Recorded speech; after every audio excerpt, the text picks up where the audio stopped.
Good morning class. Hindi की इस video में आप सबका बहुत बहुत स्वागत है। बच्चों, आज हम लोग कक्षा 6 की पाठ्य पुस्तक वसंत भाग 1 में पाठ 11 जो देख कर भी नहीं देखते पाठ का अध्ययन करने जा रहे हैं। बच्चों, इसके पहले हम लोगों ने पाठ 10 झांसी की रानी कविता का अध्ययन कर चुका था और उसके महत्वपूर्ण प्रश्नोत्तर को हम लोग पढ़ चुके थे। आज हम लोग पाठ 11 की शुरुआत करने जा रहे हैं और हम लोग देखेंगे कि इस पाठ में जो लेखिका हैं हेलेन केलकर, उन्होंने किस प्रकार अपने पाठ के माध्यम से बताया है कि जो देखकर भी नहीं देखते। असल में जो ये हेलेन केलकर है, ये स्वयं भी देख नहीं सकती थी। ठीक है, तो इस पाठ के अध्ययन करने के बाद हम लोग इस लेखिका के बारे में भी थोड़ा जानकारी रखेंगे। ठीक है, तो इसको लिखा किसने है? दरअसल ये एक निबंध का एक छोटा भाग है। निबंध के रूप में ये पाठ को लिखा गया है। तो हम लोग इस पाठ की शुरुआत करते हैं। लिखा है, कभी कभी मैं अपने मित्रों की परीक्षा लेती हूँ यह परखने के लिए कि वह क्या देखते हैं। हाल ही में मेरी एक प्रिय मित्र जंगल की सैर करने के बाद वापस लौटी। मैंने उनसे पूछा, आपने क्या क्या देखा? इस पाठ में बच्चों दरअसल जो लेखिका हैं हेलेन केलकर, ये स्वयं अपने बारे में लिखती हैं। उनके जीवन में जो घटनाएं होती हैं उसको इस पाठ के माध्यम से वो हम सबके सामने प्रस्तुत करती हैं। एक निबंध के रूप में वो लिखती हैं। उनकी ये जीवन की खुद की ये असल घटनाएं हैं। वो लिखती हैं कि कभी कभी मैं अपने मित्रों की परीक्षा लेती हूँ, मतलब चेक करती हूँ कि यह परखने के लिए, परखना मतलब जांचना, कि वह क्या देखते हैं। हाल ही में मैंने एक मित्र जंगल की सैर करने के बाद वापस लौटती हूँ, उनकी एक मित्र, उनसे वो पूछती हैं कि आपने क्या क्या देखा। तो कुछ पूछा, आपने क्या क्या देखा? कुछ खास तो नहीं, उनका जवाब आया। उनकी मित्र का क्या जवाब आता है? कुछ खास तो नहीं। मुझे बहुत अचरज नहीं हुआ क्योंकि मैं अब इस तरह के उत्तरों की आदी हो चुकी हूँ, क्योंकि स्वयं लेखिका को दिखाई नहीं देता। जब सामने वाला व्यक्ति जो बोलेगा उसमें उन्हें उसी पे भी तो विश्वास करना पड़ेगा। कि उनकी दोस्त बोलती है कि कुछ खास नहीं, मैंने जंगल में कुछ नहीं देखा, तो अब यहाँ पे लेखिका कैसे बोल सकती है कि जरूर तुमने कुछ देखा होगा, क्योंकि वो स्वयं भी तो नहीं देख पाती होंगी। इसीलिए लेखिका को लगता है कि ऐसे जवाबों का उन्हें, उत्तरों का उन्हें क्या हो गया था, आदी हो गया था। मतलब वो उनको इस चीज़ की आदत पड़ गई थी ऐसे जवाब मिलने की। कि कभी कभी होता है ना, जो सामने हमारा व्यक्ति है उसको अगर दिखाई ना देता हो और हम जो भी बोलेंगे कि हमारे सामने एक गाय खड़ी है या 2 खड़ी है या 3 खड़ी है, हम जो बोलेंगे वो वही मान लेगी। तो इसी प्रकार लेखिका होती है। ठीक है, मेरा विश्वास है कि जिन लोगों की आंखें होती हैं वे बहुत कम देखते हैं। अब लेखिका यहाँ ये सोचती हैं कि जिन लोगों की आंखें होती हैं वे बहुत कम देखती हैं। क्या यह संभव है कि भला कोई जंगल में घंटा भर घूमे और फिर भी उसे कोई विशेष चीज़ न दिखाई दे? यहाँ लेखिका तो स्वयं दिखाई नहीं देता था, इसीलिए उन्होंने अपने मित्र से पूछा। तो उनकी मित्र का क्या जवाब आता है कि नहीं, कुछ भी तो नहीं देखा जंगल में। तो लेखिका ने कुछ जवाब नहीं दिया, वो मान लेती हैं, लेकिन अपने मन में वो सोचती हैं कि कोई घंटा भर जंगल में घूमे और उसे कोई एक विशेष चीज़ भी न दिखाई दे। इस प्रकार वो आगे लिखती हैं, मुझे जिसे कुछ भी दिखाई नहीं देता, मुझे, यानी वो स्वयं को बोलती हैं कि जिसे कुछ भी दिखाई नहीं देता, सैकड़ों रोचक चीज़ें मिलती हैं जिन्हें मैं छू कर पहचान लेती हूँ। सही बात है, जब जिसे दिखाई देता है उससे उन्होंने अपने मित्र से पूछा तो उन्होंने जवाब दिया कि नहीं, मैंने जंगल में कुछ नहीं देखा। लेकिन यहाँ लेखिका स्वयं, जिसको कुछ भी दिखाई नहीं दे रहा है, लेकिन सैकड़ों चीज़ों को वो छू छू के पहचानती हैं कि यहाँ पे ये वस्तु रखी है, यहाँ पर वो वस्तु रखी है। अनेक चीज़ों का वो क्या करती हैं, अनुभव प्राप्त करती हैं। आगे वो लिखती हैं कि मैं भोजपत्र के पेड़ की चिकनी छाल और चीड़ की खुरदुरी छाल को स्पर्श से पहचान लेती हूँ। छोटी छोटी बारीकियों को वो बता रही हैं कि मैं भोजपत्र, जिस पे हम लोग खाना खाते हैं उसको भोजपत्र बोलते हैं। भोजपत्र के पेड़ की चिकनी छाल, जो उसकी छाल होती है पेड़ की, उसका स्पर्श, स्पर्श मतलब छूना होता है, स्पर्श करके और खुरदरी छाल को स्पर्श से पहचान, और जहाँ पे खुरदरी छाल होती है उसके स्पर्श को वो कहती हैं, पहचान लेती हैं। स्पर्श मतलब क्या होता है बच्चों? छूना। स्पर्श मतलब छूना। तो लेखिका क्या कर रही है? दो चीजों का अलग अलग अनुभव वो अपना बता रही है कि किस प्रकार वो खुरदरी चीजें और चिकनी चीजों में फर्क को जानती हैं सिर्फ स्पर्श के माध्यम से। और बसंत के दौरान मैं टहनियों में नई कलियां खोजती हूँ। मुझे फूलों की पंखुड़ियों की मखमली सतह छूने और उनकी घुमावदार बनावट महसूस करने में अपार आनंद मिलता है। वो एक छोटी छोटी चीज़ों का अपने अनुभव बता रही हैं कि बसंत के दौरान, जब बसंत का महीना आता है, पेड़ों में नए नए फूल, कलियां, पत्तियां खिलती हैं, उस दौरान टहनियों को वो स्पर्श करती हैं, छूती हैं कि किस टहनी में कौन सी नई कली उगी है। और कली में हम लोगों ने देखा है कि जो कली बंद होती है तो उसकी जो परतें होती हैं वो बहुत घुमावदार होती हैं। तो उसका स्पर्श जो लेखिका को है, हेलेन केलकर को, उनको बहुत अच्छा लगता था, क्योंकि वो बहुत चिकना और मखमली सा होता है। अगर हमको ये चीज़ महसूस करनी हो और हम लोग अपनी आंखें बंद करें और किसी भी चीज़ को टटोले छुएं तो हमको बहुत ज़्यादा जिज्ञासा होगी, यहाँ पे कौन सी चीज़ें रखी हैं, वहाँ पे कौन सी चीज़ें रखी हैं। तो लेखिका वही बता रही हैं, क्योंकि वो स्वयं तो देख नहीं पाती थी।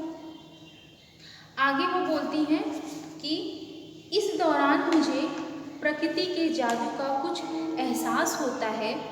कभी जब मैं खुशनसीब होती हूँ तो टहनी पर हाथ रखते ही किसी चिड़िया के मधुर स्वर कानों में गूंजने लगते हैं। मधुर मतलब होता है मीठा। तो वो बोलती हैं कि इस दौरान प्रकृति के जादू का कुछ एहसास होता है। जो प्राकृतिक चीज़ें हैं उनकी कुछ अजीब सी जादू होती है, मतलब हमें अपनी ओर क्या करती हैं, आकर्षित करती हैं। जब भी हम कभी खुले वातावरण में जाते हैं जहाँ पे पेड़ पौधे, पक्षियों की जो चहचहाट होती है कितनी मधुर होती है। तो वही वो बोलती हैं कि जब मैं खुशनसीब होती हूँ तो टहनियों पर हाथ रखते ही किसी चिड़िया के मधुर स्वर कानों में गूंजने लगते हैं। टहनी पे वो हाथ रखती हैं, चिड़ियों की चहचहाट कानों में गूंजने लगती है। ये सारी चीज़ें उनको क्या करती हैं, बहुत प्रभावित करती हैं। अपनी उंगलियों के बीच झरने के पानी को बहते हुए महसूस कर मैं आनंदित हो उठती हूँ। झरने के बीच वो जाती हैं और अपनी उंगलियों को रखती हैं। जब पानी कहीं से गिरने लगता है और हम लोग पानी को ऐसे छूने की कोशिश करते हैं, पकड़ते हैं, तो उस चीज़ को वो आनंद कैसे लेती हैं, उस चीज़ में उनको कैसी खुशी मिलती है, ऐसे ऐसे कार्य करने में उनको क्या खुशी मिलती है, वो अपना आनंद क्या कर रही है, हमारे सामने व्यक्त कर रही है। क्योंकि हम अपनी खुली आंखों से पानी से गिरता देखते हैं तो हमें कुछ आनंद नहीं आता है, क्योंकि हम लोग उसे रोज़ देखते हैं। लेकिन जो लोग देख नहीं सकते, सिर्फ उसको महसूस करते हैं स्पर्श करके, छू के, तो उनको ये सारी चीज़ें क्या कर रही हैं, बहुत ज़्यादा आकर्षित कर रही हैं। और वो आगे लिखती हैं कि मुझे चीड़ की फैली पत्तियां या घास का मैदान किसी भी महंगे कालीन से अधिक प्रिय है। जो घास होते हैं बच्चों, पहले क्या होता था, पार्क में बच्चे खेलते थे, बड़े बूढ़े जाके बैठते थे घास पे, धूप लेते थे। अब ये चीज़ें बहुत धीरे धीरे कम होती चली जा रही हैं। लेकिन पहले के लोग क्या करते थे, बाहर निकल के मैदानों में, पार्क में, बगीचों में ही अपना ज़्यादा से ज़्यादा समय व्यतीत करते थे। जो घास होती थी उसे ही अपना बिस्तर वो समझ लेते थे और उस पर ही क्या सोते थे। तो इसी प्रकार वो बोल रही हैं कि मुझे चीड़ की फैली पत्तियाँ, चीड़ की जो पत्तियाँ होती हैं वो बहुत चौड़ी चौड़ी होती हैं।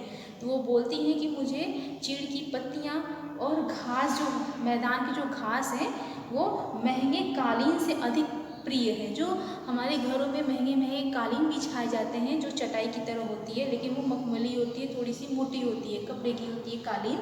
तो वो बोल रही हैं यहाँ पर वो घास की तुलना किससे कर रही हैं, कालीन से कर रही हैं। वो बोलती हैं कि कालीन से भी अधिक प्रिय उन्हें क्या है, घास का ये, मैदान का ये घास प्रिय है, मखमली सा उनको ये प्रतीत होता है।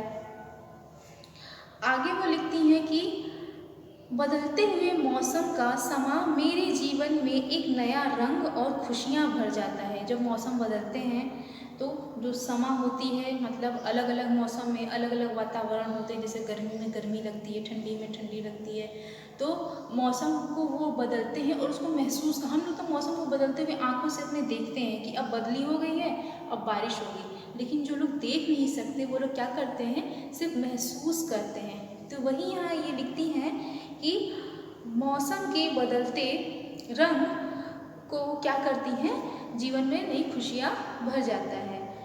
कभी कभी मेरा दिल इन सब चीज़ों को देखने के लिए मचल उठता है। अब देखो ये सारी चीज़ें वो क्या कर रही हैं, सिर्फ अपने स्पर्श के माध्यम से अनुभव कर रही हैं, लेकिन सोचती हैं कि कभी कभी मेरा दिल, उनका जो मन है, इन सारी चीज़ों को देखने के लिए मचल उठता है कि असल में ये चीज़ें होती कैसे हैं। और सचमुच बच्चों, अगर हम अपनी आँखें 10 मिनट या 15 मिनट के लिए बंद कर ले तो हमारा जी घबराने लगेगा। सामने कौन है, क्या है, हमारे आंखों पे अगर 1 घंटे के लिए भी पट्टी बांध दी जाए और तब देखो हमारी क्या हालत होती है। कोई आया, कोई गया हमारे घर में, कोई क्या बातें कर रहा है, किस रंग के कपड़े पहना है, क्या खाया है, हमारे मन में तरह तरह की सवालें आने लगेंगी। और कब हमारा मन करेगा कि हम देख लें। तो लेकिन जिन लोगों ने शुरू से नहीं देखी है दुनिया, जिनकी आँखें नहीं हैं, तो उनका मन कैसा होता होगा कि आखिर भी चीज़ें होती कैसे हैं, रंग कितने होते हैं, रंग दिखने में लगते कैसे हैं। ये सारी अनुभव जो है लेखिका अपने इस पाठ में लिखती हैं। और वो आगे लिखती हैं कि कभी कभी मेरा दिल इन सब चीज़ों को देखने के लिए मचल उठता है। अगर मुझे इन चीज़ों को सिर्फ छूने भर से इतनी खुशी मिलती है तो उनकी सुंदरता देखकर तो मेरा मन मुग्ध ही हो जाएगा। सच बात है, जब लेखिका सिर्फ छूने मात्र से इतना आनंदित और खुशी का अनुभव कर रही हैं, तो वो कहती हैं कि अगर मैं इन्हें देख लूँ तो मेरा मन कितना आनंदित होगा, मंत्रमुग्ध हो जाएगा, मैं कितनी और खुश हो जाऊंगी कि असल में ये चीज़ें दिखती कैसी हैं, ये पानी कैसा होता है, ये मौसम कैसे बदलते हैं, ये घास कैसी होती हैं, पक्षियों कैसी होती हैं, तरह तरह की अनेक चीज़ें। आगे लिखती हैं कि परंतु जिन लोगों की आंखें हैं वे सचमुच बहुत कम देखते हैं। अब उनका मानना तो यही होगा, क्योंकि उन्होंने अपनी मित्र से पूछा कि तुमने जंगल में क्या क्या देखा, तो मित्र के पास तो आंखें थीं, लेकिन उसने क्या जवाब दिया था कि कुछ भी नहीं। तो यहीं पे लेखिका के मन में एक सवाल आता है कि जब मैं छूने मात्र से इतनी सारी चीज़ों का अनुभव करती हूँ, इतनी सैकड़ों चीज़ों के बारे में जानकारी रखती हूँ, तो क्या जिनके पास आंखें हैं उन्हें कम दिखता है, मतलब उनको तो कुछ दिखाई नहीं देता है क्या? उनसे अगर पूछा जाए तो वो कहते हैं कुछ भी नहीं देखा। तो वहीं यहाँ पे वो बोलती हैं कि जिन लोगों की आंखें हैं वे सचमुच बहुत कम देखते हैं। उनका एक प्रश्न है अपने मन से, इस दुनिया के अलग अलग सुंदर रंग उनकी संवेदना को नहीं छूते? क्या अलग अलग रंग हैं, अलग अलग चीज़ें हैं, जिनकी आंखें हैं, उन व्यक्तियों को ये चीज़ें प्रभावित नहीं करती हैं? उनका ये मानना है। मनुष्य अपनी क्षमताओं की कभी कदर नहीं करता। सही बात है, मनुष्य के अंदर जो जो क्षमताएं हैं वो उसकी कभी कदर नहीं करता। उसकी कदर उसे बाद में पता चलती है, जब उन व्यक्तियों को देखता है कि सच में वो उन चीज़ें उन व्यक्तियों के पास नहीं है। जैसे मान लो कि हमारे अंदर क्षमता है देखने की, सुनने की, और हमें नहीं इसकी आदत है, हमें नहीं पता चल रहा है कि इसकी क्या इम्पोर्टेंस है। लेकिन जिनके पास आंखें नहीं हैं उनको ज़्यादा इसकी कमी महसूस होती है, उनको पता चलता है कि इसकी क्या कीमत है। मनुष्य अपनी क्षमताओं की कभी कदर नहीं करता, वह हमेशा उन चीज़ की आस लगाए रहता है जो उसके पास नहीं है। सच बात है, हमारे पास जो चीज़ें हैं हम उसकी कदर नहीं करते, और जो हमारे पास चीज़ें नहीं हैं हम उसको पाने के लिए एकदम उत्सुक हुआ करते हैं। जिन लोगों के पास हाथ नहीं है, कुछ कुछ लोगों के पास हाथ कटे होते हैं, और जिन लोगों के पास हाथ नहीं वो सोचते हैं कि काश हमारे हाथ होते तो मैं ये कार्य कर लेता, वो कार्य कर लेता। और आज हमारे पास हाथ हैं, सब कुछ है, लेकिन हम लोग उस हद तक कार्य नहीं कर पाते हैं। हम लोग बहुत कम से कम कार्य करते हैं, जबकि हमें और अच्छा कार्य करना चाहिए। तो जिन लोगों के पास जो चीज़ नहीं होती है वो उस चीज़ को पाना चाहते हैं, सोचते हैं कि काश ये मेरे पास होता। वहीं यहाँ पे आगे बोलती हैं कि यह कितनी दुख की बात है कि दृष्टि के आशीर्वाद को लोग एक साधारण सी चीज़ समझते हैं, जबकि इस नियामत से ज़िंदगी को खुशियों की इंद्रधनुषी रंगों से हरा भरा किया जा सकता है। कितनी अच्छी इस आखिरी लाइन में उन्होंने कहा है कि यह कितनी दुख की बात है कि दृष्टि के आशीर्वाद से, दृष्टि मतलब नज़र जो हम देखते हैं उसी का आशीर्वाद है, यानी उसी का ही देन है कि लोग एक साधारण सी चीज़ समझते हैं, लेकिन उसको क्या करते हैं लोग, साधारण सी चीज़ समझते हैं कि देखना ही तो हुआ। लेकिन जबकि इस नियामक से ज़िंदगी को खुशियों के इन धनुषी रंगों से हरा भरा किया जा सकता है। इसी आँख की ही देन है जो हम लोग दुनिया की तमाम चीज़ों को देखते हैं, परखते हैं, अच्छे और बुरे में समझते हैं कि कौन सा चीज़ कैसा है। वहीं पे ये लेखिका बोलती हैं कि इस आँखों का ही वरदान है, जिनके पास आँख है वो लोग इसकी कीमत नहीं समझते हैं। खुशियों के इंद्रधनुषी रंगों से हरा भरा किया जा सकता है। जितनी भी खुशियाँ होती हैं वो हम लोग क्या करते हैं, अपनी आँखों से देख पाते हैं। तो इस पूरे पाठ में बच्चों हमें यही देखने को मिलता है कि किस प्रकार जिसके पास नहीं है, जो देखकर भी नहीं देखते। बहुत लोग ऐसे होते हैं। इस पूरे पाठ को लिखने का लेखिका का सिर्फ एक ही उद्देश्य है कि हमारे पास जो है हमें उसकी कद्र करनी चाहिए। अगर हमारे पास आँखें हैं तो हमें उसका पूरा इस्तेमाल करना चाहिए, और जिसको अगर दिखाई न देता हो तो उसको बताना चाहिए। अगर वो कुछ पूछता है तो फिर उसे बताना चाहिए। हमें कभी अनदेखा नहीं करना चाहिए किसी भी चीज़ को, ठीक है, कि कहीं भी हम चले जा रहे हैं और देख कर भी अनदेखा कर रहे हैं कि हाँ यहाँ पे कुछ पड़ा हुआ है। इसका मतलब ये है कि अगर हमारे सामने कहीं पे बुराई हो रही है, कहीं पे कुछ खराब चीज़ें हो रही हैं, तो हमें क्या करना चाहिए, उसका डट के सामना करना चाहिए, ना कि उसके बगल से निकल जाना चाहिए। ठीक है, अब हम लोग बच्चों लेखिका के बारे में पढ़ेंगे कि लेखिका कौन है और उन्होंने पाठ लिखा तो किस उद्देश्य से लिखा। तो हेलन केलकर 1880 में इनका जन्म होता है अमेरिका में।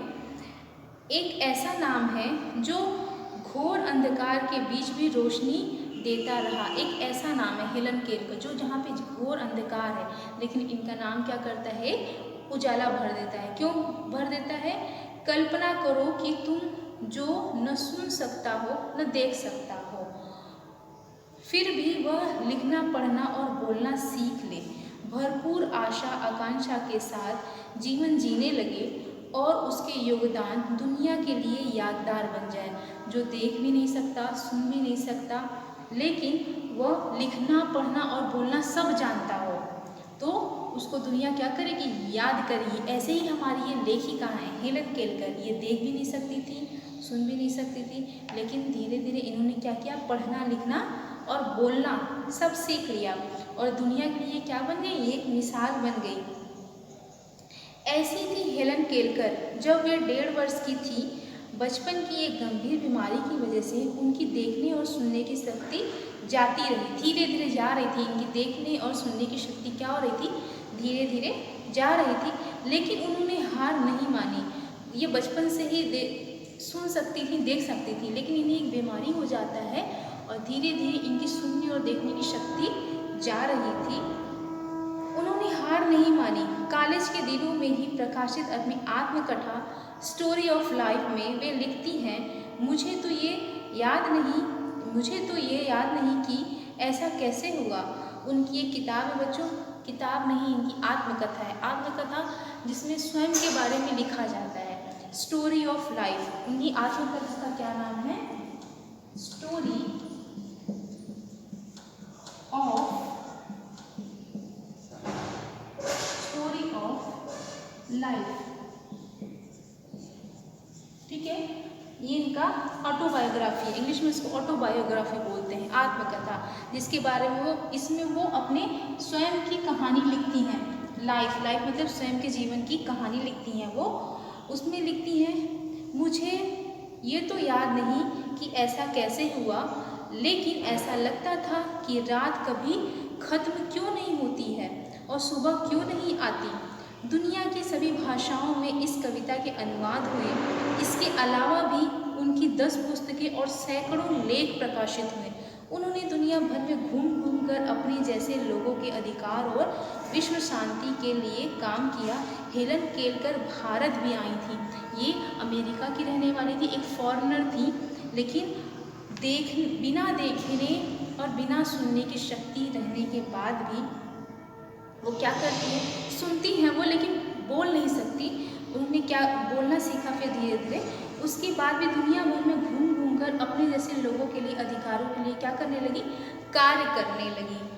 ठीक है। और इनकी 10 पुस्तकें और सैकड़ों लेख प्रकाशित हुए। लेख मतलब छोटे छोटे लेख, आर्टिकल लिखती थी। जो अच्छे आर्टिकल लिखते हैं, लेख लिखते हैं, उनके क्या होते हैं, अच्छे अच्छे बड़े बड़े न्यूज़पेपर मैगजीन में छपते हैं। इसी प्रकार ये अच्छे अच्छे आर्टिकल लिखती थी, लेख लिखती थी और सैकड़ों लेख लिखा इन्होंने। ठीक है। इस प्रकार हमारा ये पाठ अब समाप्त होता है बच्चों, और हम लोग अपनी अगली वीडियो में इस पाठ के महत्वपूर्ण प्रश्नोत्तर को करेंगे। और तब तक आप इस पाठ को दोबारा दोहराएंगे और इसके कठिन प्रश्नोत्तर को लिखेंगे। तब तक के लिए धन्यवाद।